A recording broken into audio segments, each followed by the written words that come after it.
When you start to engage with landscape photography a bit deeper and you want to bring your skills up to the next level, you will find a lot of tips of how to get a better photographer. But what no one tells you is which obstacles hold you back and hinder you to improve your photography.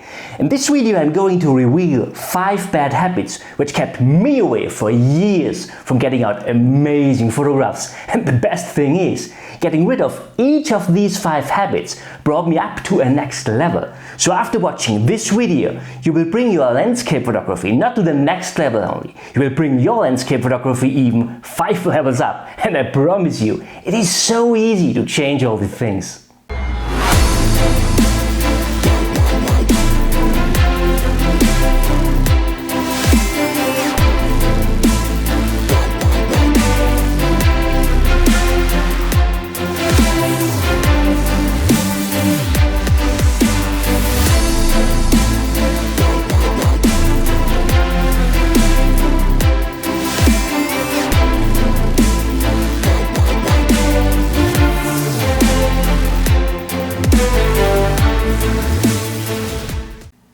Hi my friends, very nice to see you. With the years I stumbled over a couple of things which hindered me to get out outstanding photographs. And what I did for you now is I picked out those 5 habits which had the biggest impact to my photography. To get a little bit more attention in, I brought them into a reverse order in the point of view of the impact to my photography improvement.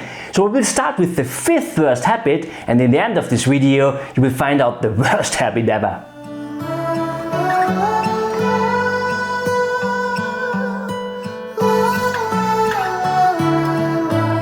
The 5th worst habit is something what I call the tripod syndrome. Here affected photographers of all levels of photography, and here exist even 2 extremes. I see the first extreme often at beginners. Beginners don't often understand why they should use a tripod when they don't shoot long exposures. I often hear from beginners something like that tripods are too heavy to carry around, it takes too long to get a camera into setup, and they don't feel free or flexible enough with using a tripod to build up the composition. And I have to say, all these things are totally right. But using a tripod made anyway a really big difference for me, because it simply allows me to fine-tune my composition in the one hand and also to freeze my composition, so I can build up my composition without any hectic, and when I'm finished I'm just waiting for the right timing and finally I make the click. If you don't use a tripod, it can really be tricky to rebuild the composition in time when the conditions arrive you're waiting for. I mean, sometimes spectacular things happen just for a few seconds, and then it is such a big advantage to be already in setup. Like in this image here, for instance, I ran out of the van when the light got amazing, but I was not quick enough. The light disappeared before I found my composition again. Finally, I went into setup, fine-tuned my composition, and then I just waited for the light. And fortunately, it came again. But due to the strong wind, the timing was extremely important here. The light ray appeared just for a fraction of a second exactly at that position. Quite impossible without the tripod. But the tripod syndrome doesn't exist only for beginners. I see the second extreme often at really experienced photographers, which are often that used in using a tripod that they always try to use one. I mean, basically it is a really good idea to use a tripod, but there exist also exceptions where it is better to shoot freehand. Let me show you some examples. I was already on my way home and I didn't plan to take any additional photographs, but suddenly the light built this amazing cone over those huts. I just grabbed my camera and took the shot. If I had tried to use my tripod, I had definitely missed the shot because I simply hadn't been quick enough. And here another one. I saw the rising sun building this fantastic scattered light would look so awesome in interaction with these trees. I needed to stay flexible because I needed exactly that angle between the sun and my lens to get scattered light into my lens. Usually you try to avoid scattered light, obviously. Usually you would try to hold your hand over your lens not to get the sun in, or you could also use your lens hood, of course. But in this case I used it as a stylistic instrument. So this photograph was all about fine-tuning that light effect and making the click. And this only worked because I was really flexible without the tripod and because the sun was low enough. Going into setup with the tripod had taken too long. I had a time window of maybe a minute or two or something like that, but the longer I had waited, the worse the light had got for this composition. So we need to know when to use a tripod and when not to use. And my tip here is always try to use a tripod, but avoid it in time-critical situations.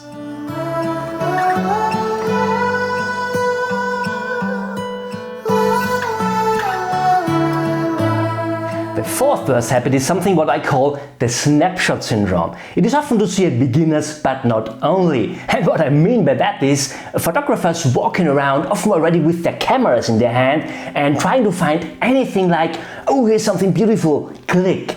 And I mean, there is nothing bad with that. This is just not the way how an artist would create an image. It is more to grab a remember shot in holidays maybe, or a proof picture that you have been there. But I have to say, in more than 30 years now, I have never ever got out any fantastic photograph by doing that. I mean, it happens from time to time that I get served a composition on a silver platter. I showed you already the image with the huts. And here's one more. On my way home from a longer hike, suddenly the light appeared amazingly on that mountain and the road led fantastically back to the distance, but things like that don't happen all of the time. It happens very rarely, so it is not necessary to hold your cameras in your hand all of the time. It is really important to think about composition, and therefore you even don't need a camera. And that's interesting. It seems to be only a landscape photography problem. I mean, have you ever seen a carpenter running around with his hammer just for the case, or maybe a doctor with an injection, or an ID technician with a laptop? Well, maybe it's different with an ID technician, but however, I think they never do things like that. They never run around with their tools just for the case. And the reason therefore is simply, before they all start to use their tools, they think about what they want to do with them. They have a concept, and a landscape photographer should also have a concept before they just think about touching his tools. So very important, keep your camera in your bag. Check if there is a rough composition with holding one eye closed. Use your phone in fine-tuning your composition, and finally, when you're 100% sure, take out your camera and expose. And if you shouldn't know how to build up a compelling composition, I made already a video about that. I will link it up there for you. My friends, just for the case that you like this video, I will really happy if you could give me a thumb up. It is just one click for you, but it would massively help me to get this video better ranked on YouTube and finally to produce more videos like that. Thank you so much therefore.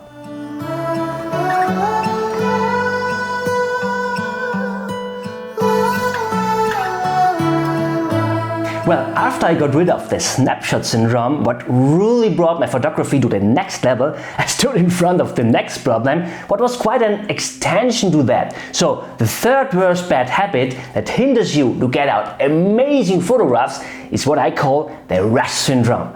I mentioned already so often in my videos that it is so important to get connected to Mother Nature. And really, my friends, I don't only say this, it has really an amazingly high impact to the quality of my photographs. I think it is even one of the most important things in landscape photography and makes the difference between an average shot and a masterpiece. It doesn't work in that way, oh, there's a beautiful mountain, let's build up a composition and click.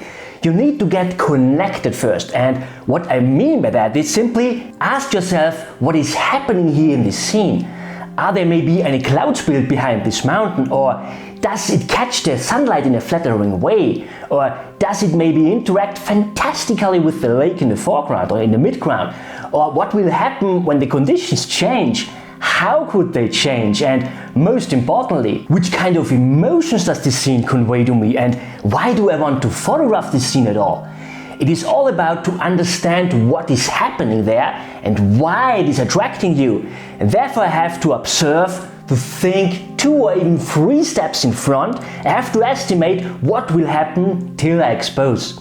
Finally, this leads into a much higher chance to get out a really fantastic image, because maybe it is better to move 100 meters more to the left, or to come back at another time of the day or another time of the year, that your scene will convey that, what you feel for it.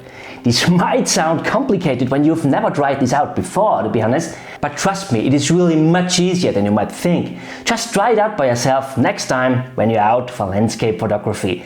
I mean, if you see something attracting you and you go over straight into building up a composition and taking the shot, you will not be able to consider everything what is necessary, but the chances to get out a masterpiece will explode if you start to engage deep with the scene you want to photograph.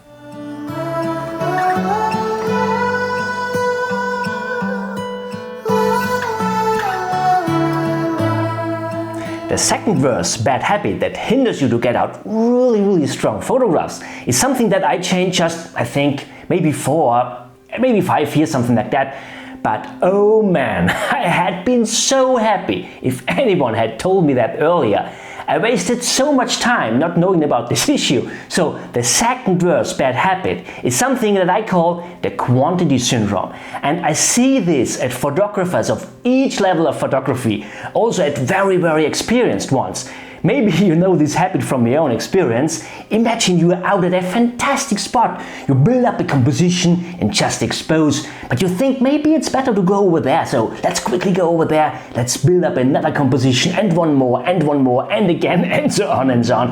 And finally the light breaks through. It is just an outstanding experience. But where are you? You have left your last setup and you are running to the next spot looking for a composition, and while you're going into setup the light disappears. Finally you come home with 20 average shots, but there is no masterpiece in your bag. Well, landscape photography is finally all about being at the right place to the right time. And what I found out for myself is, before I waste my time with going into setup multiple times, I rather take maybe 5 or 6 quick test shots with my phone only, and then I just decide for the best one. I just go there, I go into setup, and I stick to this one composition till the conditions have come I was waiting for. How easy is that? And I don't go home with 20 average shots, I get home with just one. But the chance is so much higher that this one will be a masterpiece. And of course, after you got that one shot, you can look for another composition, but I just do this when the first one is really finished. Let me give you an example. For my Croatia trip this year, I planned 5 primary spots for the whole week, which I planned already all into detail. I put really lots of effort into that, but I had a couple of secondary spots in my mind just for the case. First I got a shot with a fantastic composition on one of my primary spots, but the conditions were not perfect, so I got out just an okay shot. And then I had to ditch my best planned spot because my van nearly dipped over.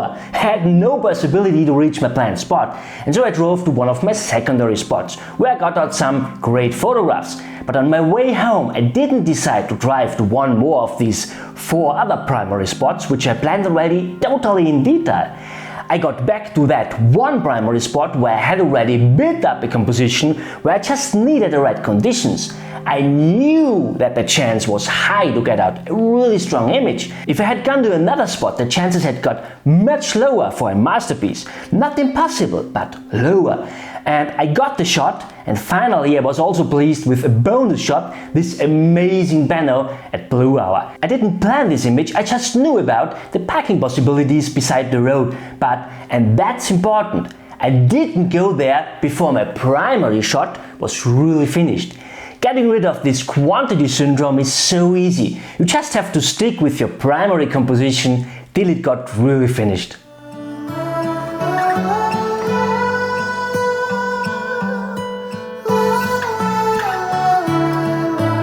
Friends, I will give you a bonus tip in the end of this video, but first of all let's talk about the worst habit that leads into bad photographs. It is that one which has the biggest impact, and the biggest problem is it is based on the natural behavior of humans. So this is the reason why nearly each photographer is, or at least was, affected by this issue. Depends on if he got already rid of this. And I call this habit the subject syndrome. You know, humans don't see like a camera. The human's eye has an angle of view of just a few degrees for sharp seeing. So we don't experience a scene as a whole like a camera does. We just see little fragments, points if we want, and our brain just puts the scene together as a kind of panel using a kind of content-aware fill if you want, of those areas we didn't see. I will not go into detail here, just look at the eyes of a human who looks at the landscape. His eyes are jumping around from one point to another, and yeah, like a chicken head or something like that. And this is why we are used to concentrate on single areas in a scene and not to the whole scene. The problem here is we see that tree or we see that mountain. We don't see the interaction between all the elements in the scene without engaging with them in detail. So what we are used to do is, when we try to photograph something, we try to photograph that tree or that mountain. We try to photograph that subject. You can try this simply by saying to a non-photographer that he should photograph a tree. He will try to bring the tree into the frame, obviously. Maybe he will look which side of the tree looks most pleasing, but usually he will not consider any other elements interacting with the tree. Really, you can try it with a child which should photograph a car. It will try to get the car into the frame. We are used to this behavior by our human's nature, and the thing is, if we don't know about that, we will never change it. So to get rid of this subject syndrome, try not to concentrate on subjects anymore, try to concentrate on stories instead. Ask yourself, what is happening in this scene? This could be floating water, the sun breaking through clouds, areas in the landscape, catching the light in a fantastic way. That wood in a creek or in a waterfall, a tree that looks like a dancing ghost tree, weather conditions that lead into an amazing mood. Look for things like that and then just ask yourself, which characters do you need to tell your story? Which elements should you include in your frame? Which perspective do you need to get the elements interacting with each other? And how simple is that? You just have to frame up a composition considering all your characters you need to tell the story. Maybe you have to wait for the right conditions and then you just have to take the shot.